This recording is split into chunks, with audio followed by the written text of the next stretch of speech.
Donc je suis poney et pendant cette table ronde de la Smala aujourd'hui, j'ai glané quelques petits croquis, j'ai glané quelques infos que j'ai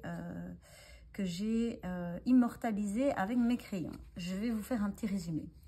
Donc aujourd'hui, ce rassemblement de la Smala avait pour thème le financement de la transition ou comment avoir de l'impact avec son argent. On a d'abord eu une chouette présentation de ce qu'on foutait là aujourd'hui, en fait, finalement. La finance, c'est quoi? C'est chouette, c'est nul, enfin voilà. On a parlé de courage, parce qu'il faut du courage pour bien investir son argent, pour faire des bons choix. Et il faut aussi avoir le feu sacré, celui qui permet en fait de se mouiller. Alors après ça, on vous a demandé un premier tour d'horizon, un mot-clé pour dire ce que vous en pensiez, pour voir comment vous étiez pendant cette journée, avant d'entamer la première table ronde animée par Tanguy du domaine des Trois Tilleuls. Parce que c'est vrai que les tables rondes étaient animées par deux orateurs, pas ceux de d'habitude. Et donc, Sophie a dû faire preuve de beaucoup de self-control pour laisser la place, en tout cas, à d'autres présentateurs pour cette fois-ci.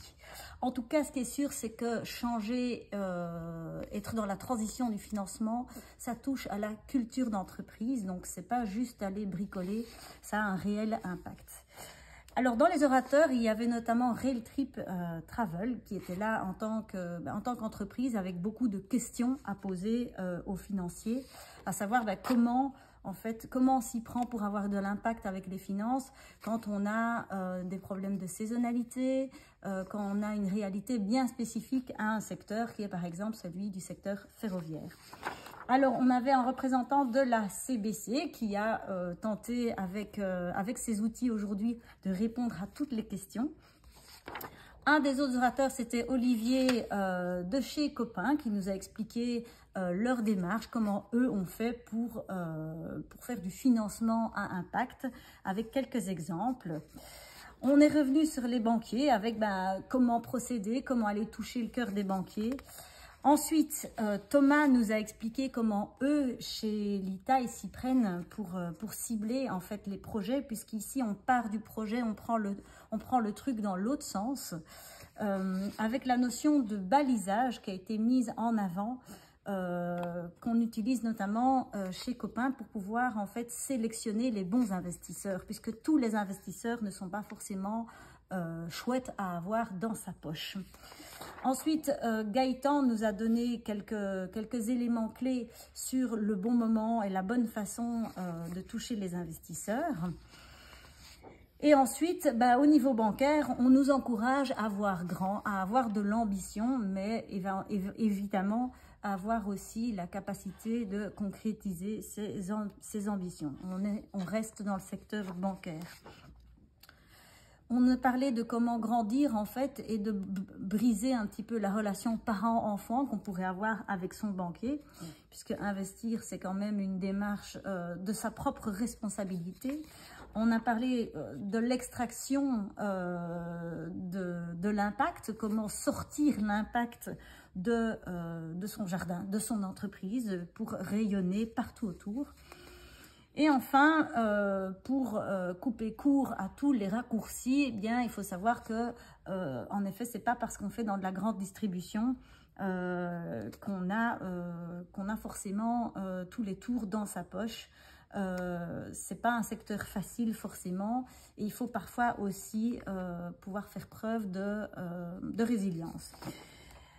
Alors, la difficulté quand on est dans un tout petit CA, parfois, c'est de savoir comment on s'y prend quand on est deux à décider, vers qui se tourner. Est-ce qu'on fait appel à quelqu'un d'extérieur, un médiateur, une personne externe pour nous aider à faire les bons choix et à investir. En tout cas, une bonne chose à faire, c'est de prendre soin de son banquier, puisqu'au final, c'est quand même lui qui va décider de vous filer des thunes ou non. Et il faut également prendre soin de son réseau. Parce que développer le réseau, c'est ce qui permet de bien s'entourer et peut-être d'acquérir des compétences qui vous permettront de mieux financer avec un impact.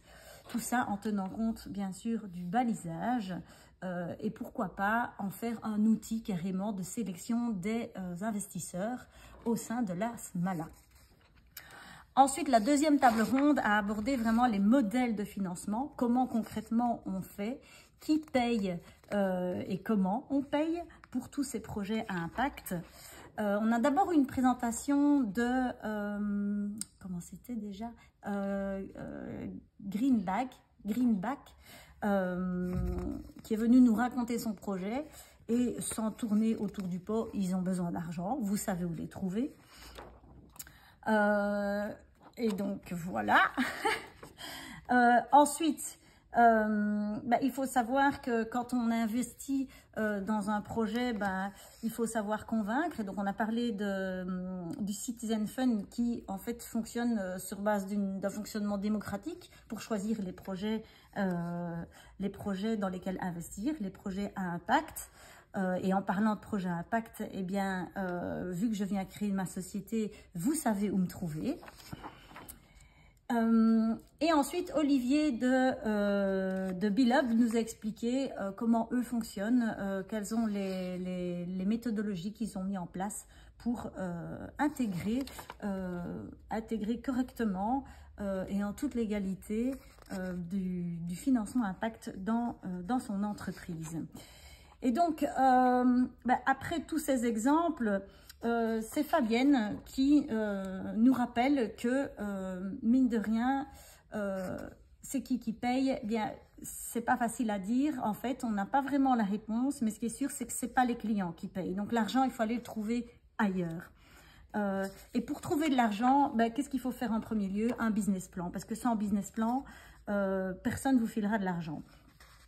Et donc, comment est-ce qu'il faut faire? S'entourer, on l'a déjà dit, s'entourer pour éventuellement acquérir des compétences qui vous permettent de ficeler des bons business plans et de bien parler aux investisseurs. Aussi, un autre élément clé pour correctement attirer les talents et les invests, présenter un beau projet, savoir comment mettre en valeur l'impact qui sera a posteriori financé. La question de la gouvernance a été abordée également, savoir à quel moment clé il est temps de faire du financement à impact, à quel moment il est temps d'intégrer la transition dans le parcours de vie de l'entreprise. Pas toujours facile à détecter et c'est pour ça qu'il est bon de s'entourer. En tout cas, on le rappelle, c'est vrai que pour déterminer ces bons moments et cette bonne façon d'investir, pour le banquier aussi, c'est une sacrée gymnastique. Chez Eclos, on nous a expliqué que c'est pas toujours facile de trouver des financements. Peut-être qu'aller voir ailleurs, sortir des frontières dans lesquelles l'entreprise se trouve, peut être une bonne idée. Et donc, la question qu'on a posée au début et qui revient à la fin, c'est qui paye en fait? Comment est-ce qu'on fait pour financer dans chaque réalité cette volonté de transition et d'investissement à impact? Eh bien, on ne sait pas trop, mais on continue d'essayer en tout cas. Et intégrer ça dans la collectivité, c'est déjà un premier pas pour peut-être trouver des réponses et les partager. S'entourer, mais aussi phaser des projets de transition pour manger l'éléphant à la petite cuillère. Et enfin, toujours penser d'abord à avoir des thunes, parce que sans argent, sans pognon, il n'y a pas de transition.